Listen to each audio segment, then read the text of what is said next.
எல்லா தருணத்திலும் அவர் தந்த பரிசுகள், படங்கள், புத்தகங்கள், அவர்கள் வீட்டில் விளைவித்த கீரை வகைகள், காய்கறி வகைகள் அத்தனையும் கொண்டு வந்து என்னிடத்தில் கொடுத்த அந்த அன்பை பரிமாறினார்கள். அந்த 4:30 மணி நின்று கொண்டிருந்த போது எனக்கு பக்கத்தில் ஒரு 5-6 பேர் தொடர்ந்து நின்று கொண்டிருப்பார்கள். அதில் முக்கியமாக நம்ம டிஆர் பாலு, அடுத்தது பொன்முடி, எம்ஆர்கே பன்னீர்செல்வம், நேரு. ஆனால் இவங்களாம் 4 மணி நேரம் நின்னாங்கன்னா நிற்கல, ஒரு அரை மணி நேரம் நிற்பாங்க, போயிடுவாங்க. நிற்க முடியாது.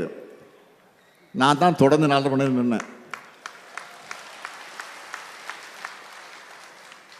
ஏன் 4 மணி நேரம் நிற்கக்கூடிய அந்த தெம்பு எனக்கு கிடைச்சதுன்னா, நம்முடைய தோழர்கள் வந்து இன்முகத்தோடு மலர்ச்சியோடு அந்த கைத்தறி ஆடைகள் அணிவிக்கிற போது, வாழ்த்து சொல்லுகிற போது எனக்கு கால் வலிச்சது.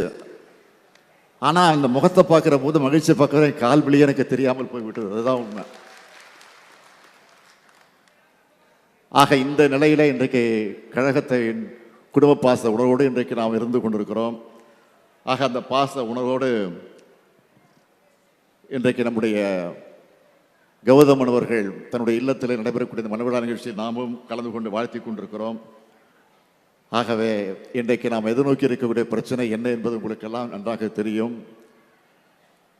மும்மொழி கொள்கையை கட்டாயப்படுத்தி கொண்டு வந்துவிட வேண்டும் என்று இன்றைக்கு ஒன்றிய அரசு திட்டமிட்டு கொண்டிருக்கிறது.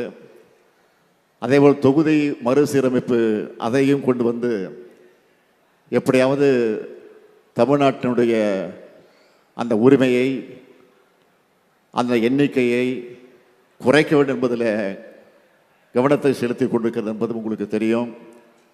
அதனால தான் வருகிற 5ஆம் தேதி நாம் அனைத்து கட்சி கூட்டத்தை கூட்டியிருக்கிறோம். தமிழ்நாட்டில் இருக்கக்கூடிய 40 கட்சிகள் யார் யார் தேர்தல் ஆணையத்தில் பதிவு செய்திருக்கிறார்களோ அந்த 40 கட்சிகளுக்கு அழைப்பு விடுக்கப்பட்டிருக்கிறது. பெரும்பாலும் வருவதாக நமக்கு செய்தி அனுப்பியிருக்கிறார்கள். ஆனால் குறிப்பிட்ட ஒரு சிலர் நாங்கள் வர வாய்ப்பில்லை, வர முடியாதும் என்னும் செய்திகளை வெளியிட்டிருக்கிறார்கள்.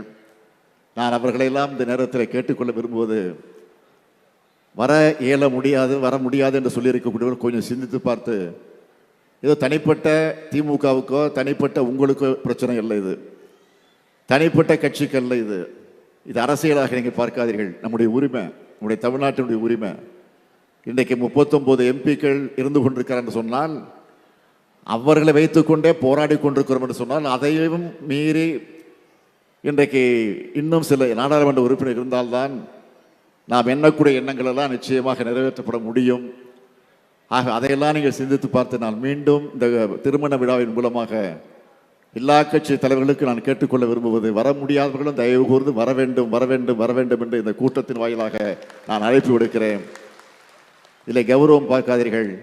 இவன் என்ன அழைப்பது, நாம் என்ன போவது என்று நினைக்க வேண்டாம். இது தமிழ்நாட்டுடைய பிரச்சனை. அதை சிந்தித்து பார்த்து நீங்கள் வர வேண்டும் என்ற இந்த நேரத்தில் நான் அழைப்பு விடுத்து, நம்முடைய கௌதமன் அவர்கள் இல்லத்தில் நடைபெறக்கூடிய இந்த மனவிழா நிகழ்ச்சியை முடித்துவிட்டு அடுத்து அரசு நிகழ்ச்சிக்கு போனோம். அப்புறம் கௌதமன் ஏற்பாடு செய்திருக்கக்கூடிய இன்னொரு நிகழ்ச்சி இருக்குது. மாவட்ட கழகத்துடைய அலுவலகத்தில் கட்டடத்தை திறந்து வைத்து நம்முடைய அண்ணா சிலை, கலைஞர் சிலையை திறந்து வைக்கக்கூடிய அந்த நிகழ்ச்சி ஏற்பாடு செய்யப்பட்டிருக்கு. அதற்கு செல்ல வேண்டும். நம்முடைய கௌதமன் எவ்வளவு சாமர்த்தியசாலி என்பதற்கு ஒரு உதாரணம், திருமண விழாவை மட்டுமல்ல, கட்சி நிகழ்ச்சியும் சேர்த்து ஒரு கல்லில் 2 மாங்காய் என்று சொல்லுவாங்களே, ஒரு கல்லில் பல மாங்காய் அடிக்கக்கூடிய வல்லவர் நம்முடைய கௌதமன் அவர்கள். ஆக அந்த உணவோடு இந்த திருமணத்தை நடத்தி கொண்டிருக்கிறார். ஆக அப்படிப்பட்ட திருமணத்தில் நானும் கலந்து கொண்டு மணமக்களை வாழ்த்துவதில் பெருமைப்படுகிறேன்.